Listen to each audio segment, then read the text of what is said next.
1985 Mori Sieki SL-4T. Just running a program that was in memory. About 700 RPM, you said, Peter? Yeah. We're not running full speed. The feed rate's at full speed, so it's actually machining.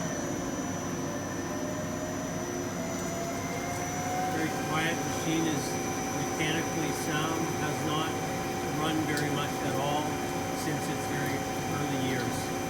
It's been under power, one owner.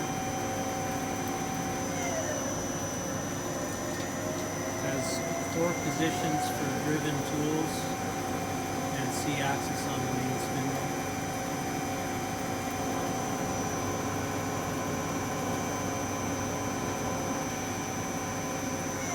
And we're about a minute there now, so we'll go on longer. Everything works.